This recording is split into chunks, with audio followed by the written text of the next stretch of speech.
Hello and welcome everyone to episode 48 of the JumpCast. I'm the host today, Nick, and I am joined by. Max, two. And I guess Max won. Sorry, not the best way to introduce you guys, but anyways, we're going to be tackling chapter 241 of Jujutsu Kaisen, Foolish Survivor, Win and Remain. Um, I think I'll just jump straight into the recap and then we'll talk about our thoughts on it.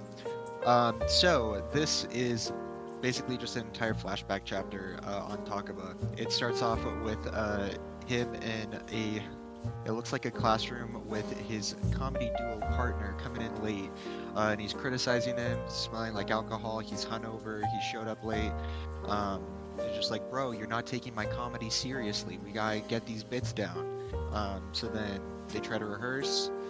The hungover guy is still messing up his lines. Takaba's yelling at him, just like you can't. You're not really sorry for being late. Come on, dude. You gotta take this seriously. And then the other guys were like, well, you don't go out and have fun. What the hell's wrong with you?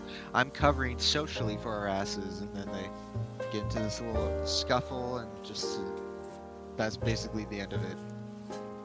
Then we jump to talk about later on having an afro, but still the sideburns.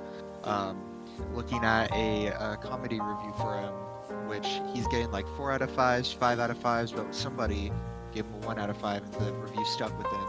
Aside from your jokes, you make me want to puke, die already. Um, he reads that, I guess like a mentor or something says like, you can't make everyone laugh. Um, Trying to brush it aside. And then we go on to another flashback. Or like it jumps forward to talk about. I'm gonna assume somewhat recently because it's him with another comedy duo. I don't know if it's the same guy or it's a different guy. But him just like with another partner and them just saying like, bro, we're losers. We're about to hit our 30s. We're middle-aged and we're still trying to do comedy while all these people have like lives. It's just like, how long are we gonna keep doing this? And then we jump to talk about again just being by himself because the guy, we're assuming, quit.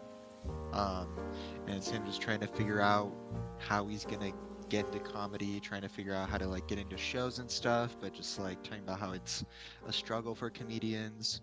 He keeps on asking himself like, why does he do comedy? Why is he doing this? Um, and so then we learned that he was bullied as a kid as per usual. So he just what is it? He became a comedian um, to get on people's good side. Um, and then it's just him asking the question, why am I a comedian? And it's just because he wants people to get to know him and he wants to make people laugh. Um, and so then I'm just gonna kind of jump over the fluff of him talking to his younger self, um, if that's all right. And then it's just like he. I'm sorry, guys. My brain just completely zoned out for a second. um, what is it? He just gets to the point basically of like he goes back to that thing of just like you can't make everyone laugh, and he thinks like, no, I should try to make everyone laugh. That's the whole point. I got to get 100 out of 100 people laughing. And then we jump to the present where Kenjaku's about to kill him. Then he pauses as he sees Takaba do the golden ratio bow. He says it's so earnest and beautiful. And then Takaba explains that I'm sorry. I said that I don't need to make you laugh to protect myself, but I'm gonna make you I'm gonna make you laugh so hard that your guts are gonna spill out. Um, and then we see Takaba's comedian curse technique come back as he writes he on Kenjaku, and he asks like, "But can you actually make me do that?" And that's the end of the chapter recap. Let's go. Let's go. Anyways, what do you guys think about this chapter? This is just the classic build-up. Classic build-up to like to protagonist prevailing in some way, and then there's gonna be some more like combat scene, and then it's gonna be tight as fuck. But yeah, no, I love these kinds of chapters. Yeah. I'm gonna be honest. When I first read these leaks, it was super boring. And what it took is that you actually need good localizers and translators to make the chapter good. Um, because like I just read this chapter right before we recorded.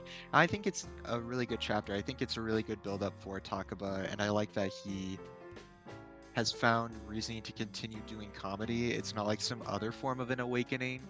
It's like the awakening of like I'm a comedian, I'm gonna make people laugh. Um, so yeah. Hmm. Yeah.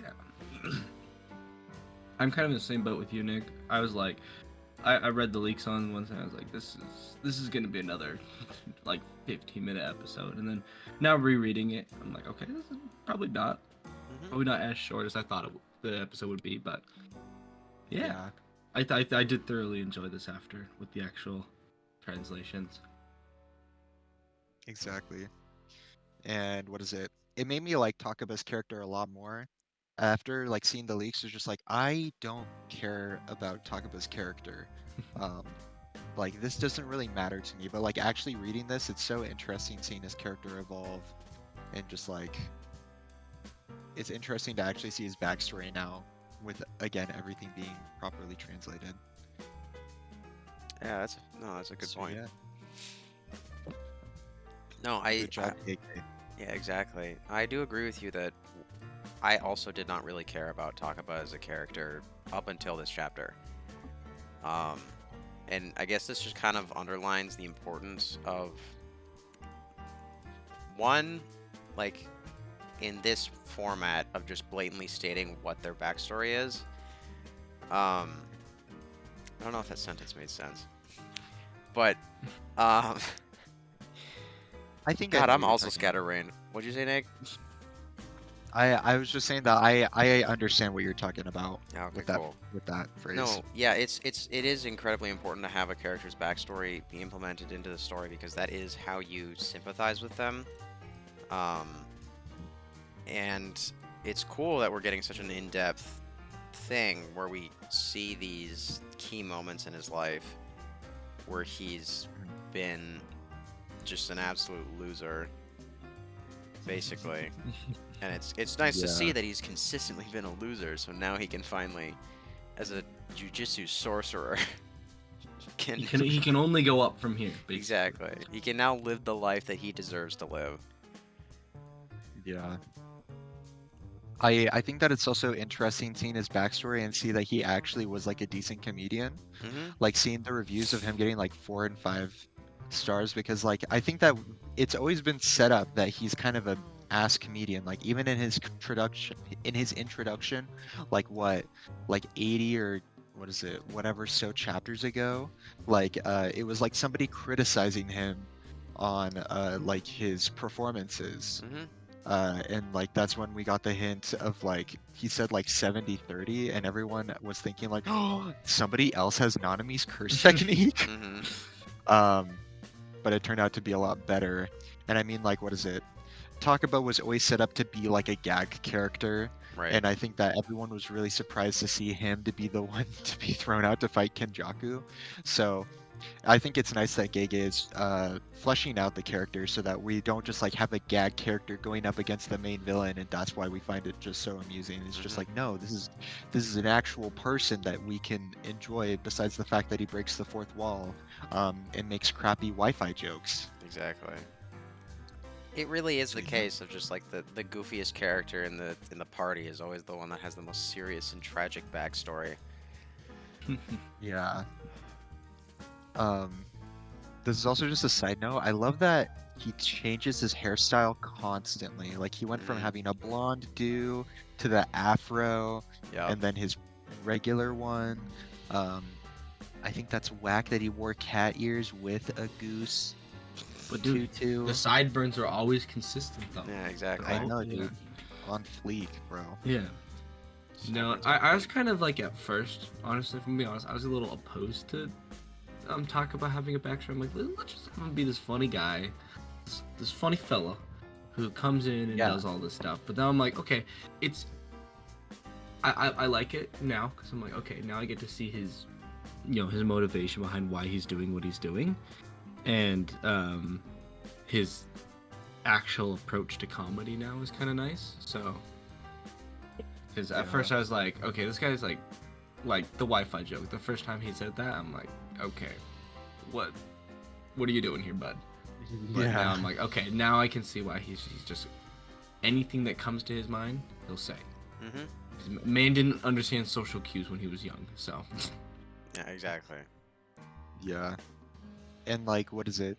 I think that this is also just a testament to Gege's writing and also the localizers as well.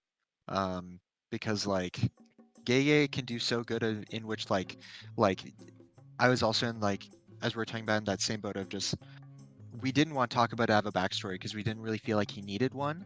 And then like giving him a backstory anyways, like Gege is just so good at writing characters that both have backstories and some that don't.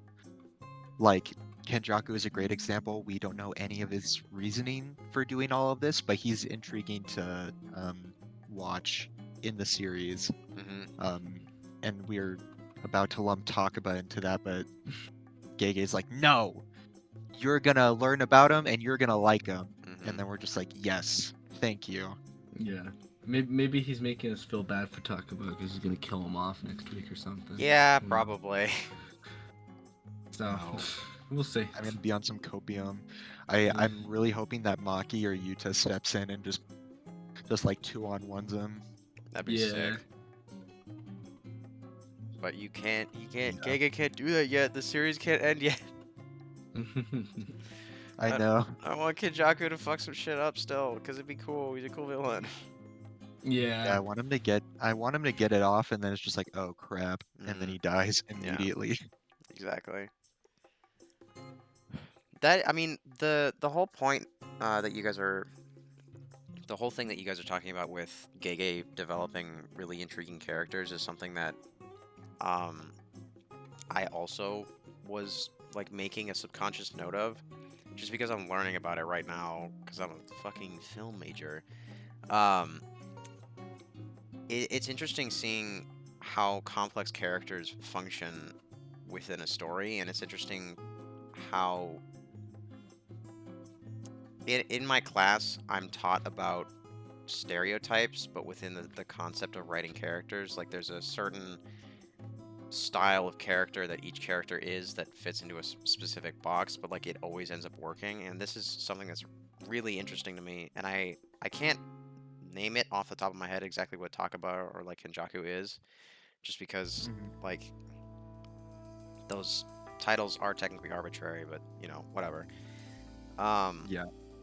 It's just, again, strange seeing it play in action, specifically with Takaba, but also it's remarkable how straightforward it is when you learn it, but then when you actually try to implement it in your own story, how difficult it can be. And people like Gege always kind of blow my mind in this regard, where a character that can seem, I'm just restating what the fuck we've already said, but it does blow my mind how well Gege is able to make Takaba a serious, not serious, but like a viable character. And then it's also just this stupid fucking concept in my mind where it's just like every story is just a D&D campaign. Yeah. Every good story is just That's it's just a fucking D&D campaign. I mean, that's not a bad way to look at it, honestly, to be honest. No, I think that's a good way to put it as well. But yeah, it's just so cool that Gege can be like, I'm gonna make all these characters, and I'm gonna make each one of them interesting in some way or form. Like I'm sure that there are gonna be some that are like really boring now that I think about it, but like a good example is like Hazanoki. I actually really liked him as a character. Before he died. Just like the fact of like he was friends with Reggie. The second that Reggie was gone, he's just like, oh, I'm done. Right. And he's like trying to figure out Kenjaku as well. Like he wanted to get rid of Kenjaku as well. I think that was really interesting. It's just like that's such a side character. He was not necessary for that, but he made him good. He made him good. Yeah, exactly. It makes me wonder what Gege's process is when it comes to writing, because I'm curious. I should just fucking look this up, but I can't at the moment because we're recording. But I'm curious what the how do you put this? What the formula is in terms of a manga writing style when it comes to like creating characters. Like, what is it, a universal thing? That's what I'm just a Mhm. tangential thought. Maybe. I mean that, like, what is it? We know, because, like, what is it? Hirohiko Araki, the guy that made JoJo's, he has a book on how to write characters. Oh, he Um, does? they go, like, a little bit different. Yeah, I forgot the name of it exactly. I will actually look it up. Um, but I know that that's just, like, one way to make characters, but I don't know if Gege thought of that exactly. Mm-hmm. Yeah, I mean, it probably like differs like author to author, just because everyone's different and has their own idea on how to make a character. But I think right. something like that of like a not a baseline, but an area to start from, like a book like that, would be probably very helpful for I guess content creators in general. Oh, Right. yeah. So what is it? Sorry to interrupt for just a second, but he has like a whole character sheet and he fills in every detail about a character, like their blood type, their birthday, their birth sign, Mm, like history of surgeries, scans, what is it, criminal record. Like he puts in all this detail and like he doesn't use all of it, of course, but he uses it to try to manifest how the character acts right. in the world that he It's probably builds. very helpful because I mean, then he has a base, not a baseline, but he can't like contradict something they do later on. Mm-hmm. So then he's like, okay, well, Oh yeah, oh, that is a good way. if you go into like star sign BS, he's like, well, oh, he can't act like this since he's a asparagus or whatever. So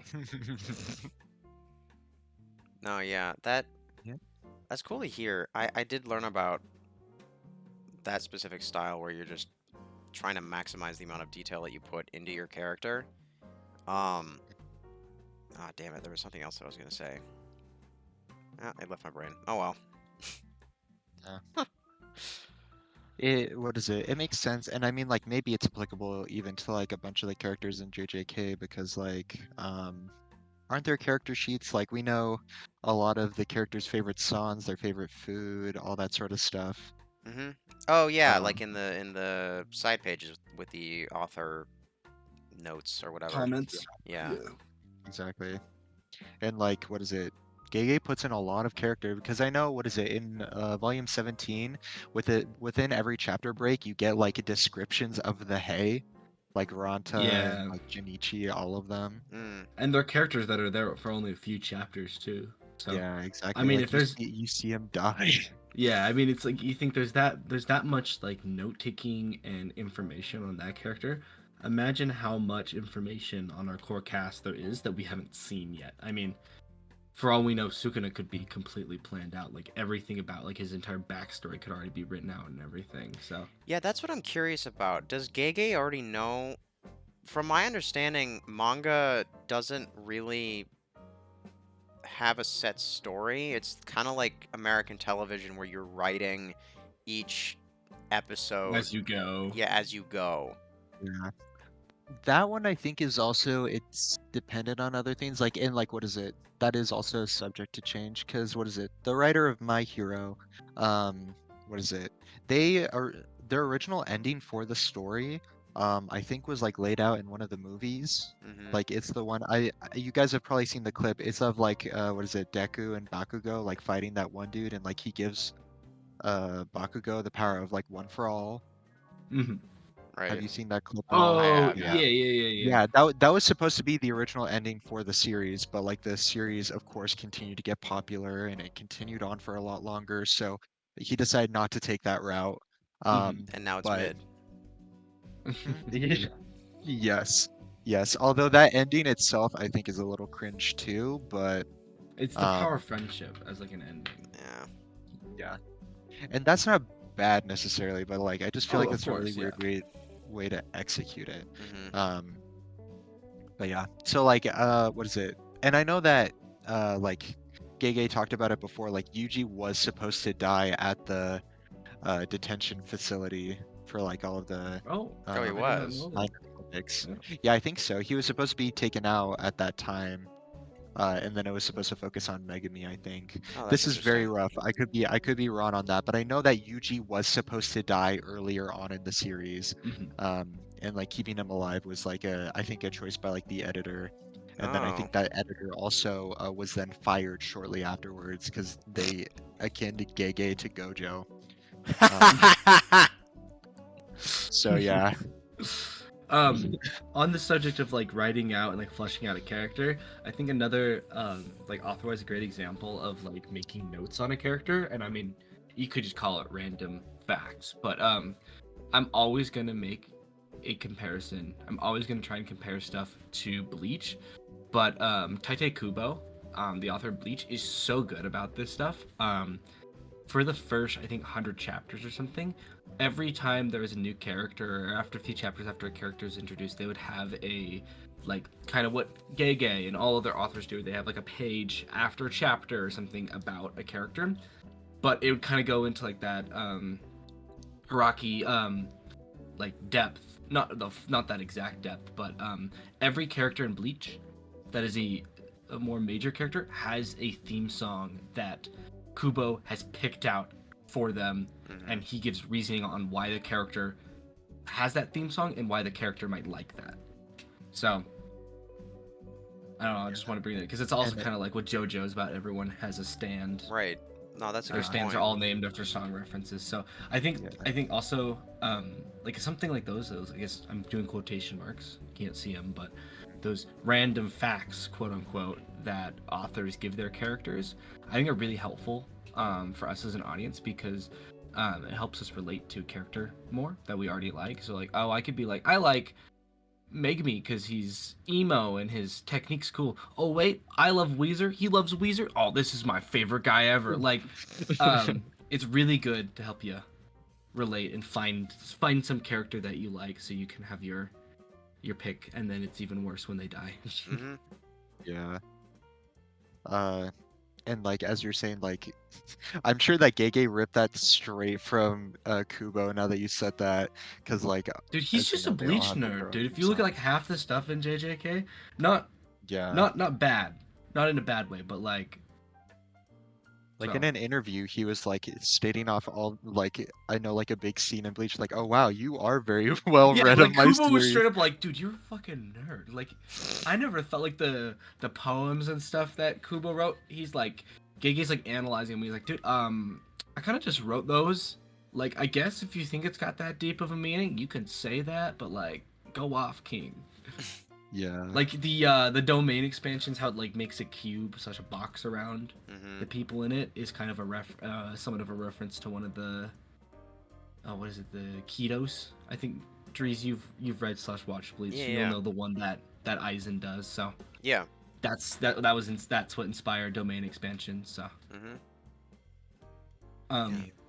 but it's cool to see like the levels of these authors, of how much they've inspired other authors, because it goes into more like relating yourself to a character you like.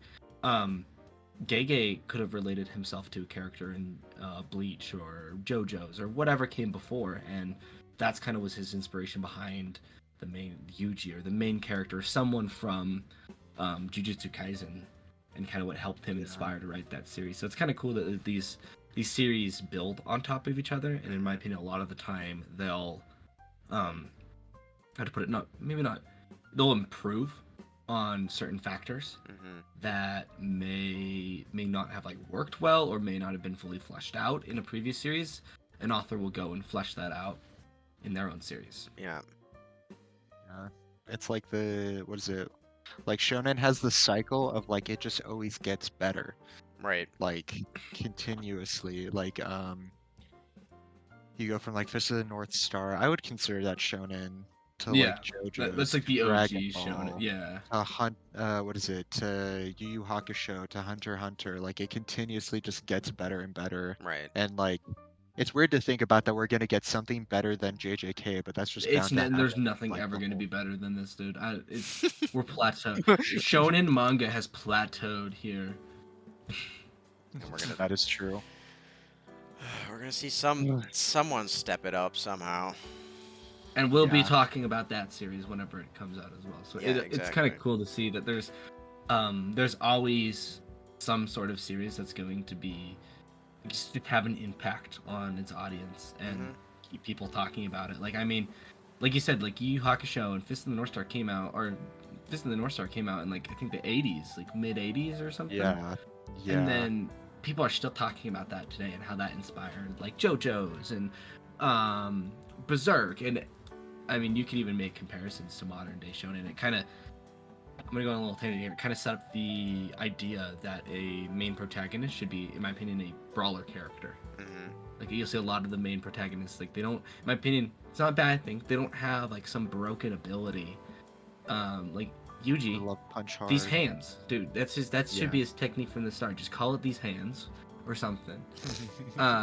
You know, Deku is a brawler type. You know, I'd say everyone in JoJo's because their stand is a brawler because of the beatdowns. But like, it's like you said, these series just keep building on each other and keep improving. Mhm. It's like, let's be a weird comparison. It's like how like a virus or a sickness adapts to your body. Right. It's like each time you get sick with it, it's True. like slightly stronger or something. Yeah. Yeah, it is interesting how there is like a direct correlation.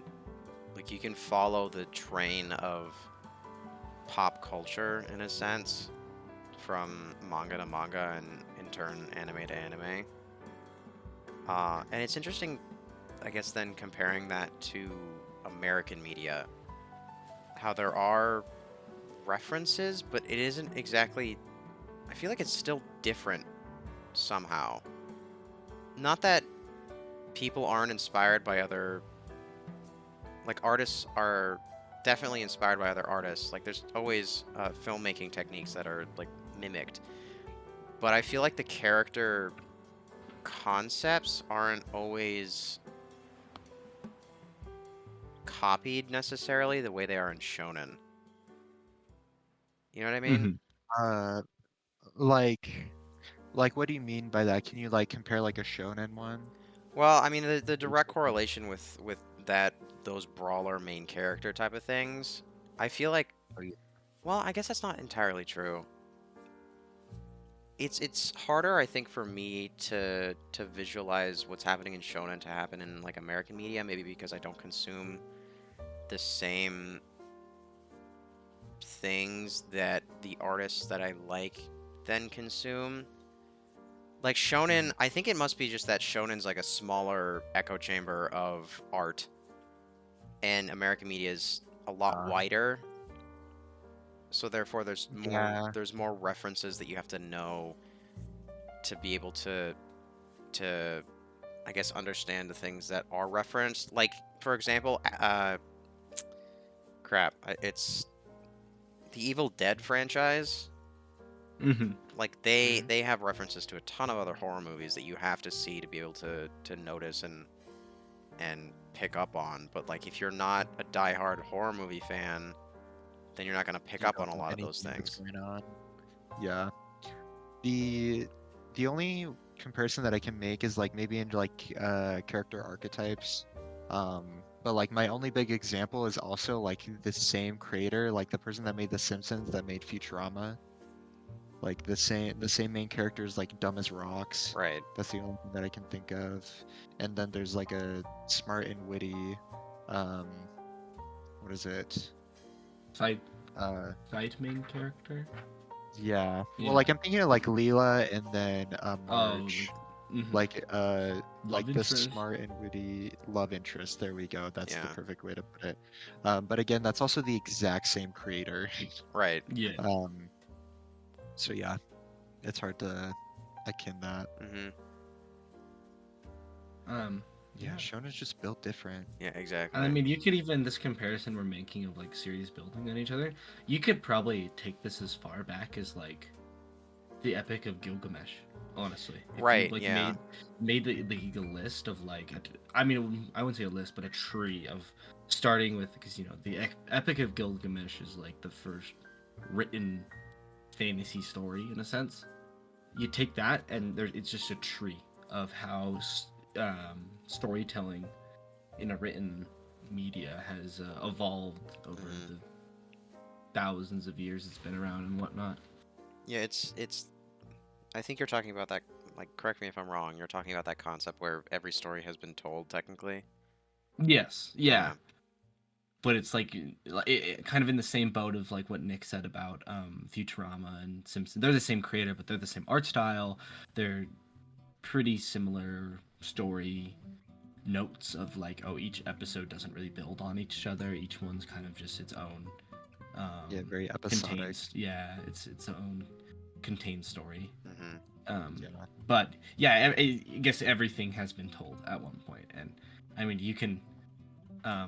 Shonen in general, you know, I'm gonna say something here like, hear me out. Some kid finds out he has special powers, and decides to join this secretive society that fights evil creatures, and blah blah. Insert something here. I just described technically JJK, Bleach. Yu Yu Hakusho. Yu Yu Hakusho, like JoJo.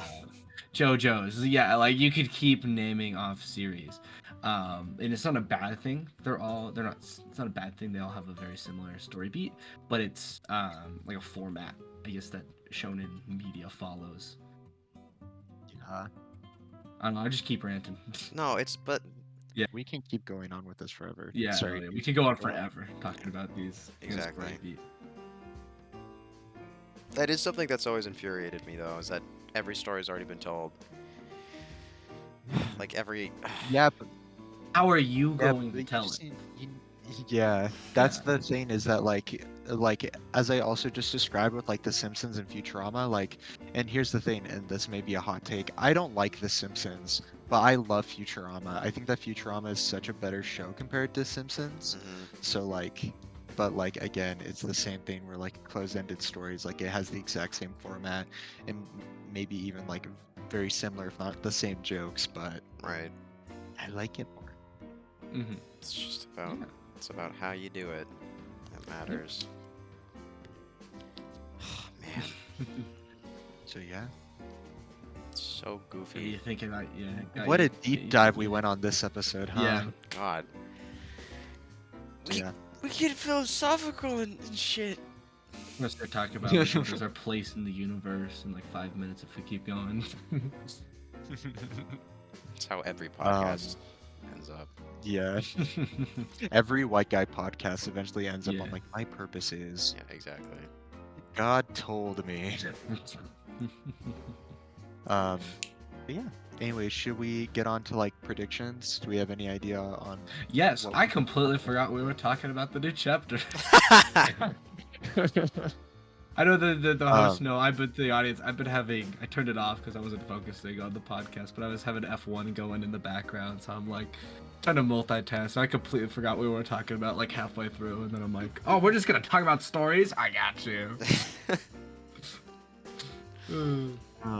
Yeah. what Do you want to start us what do we- off with your predictions? Sure. My prediction is Takaba and Kenjaku are going to continue to fight. He's going to get one good hit in, and what it's going to be is that he's going to fart in front of Kenjaku's face.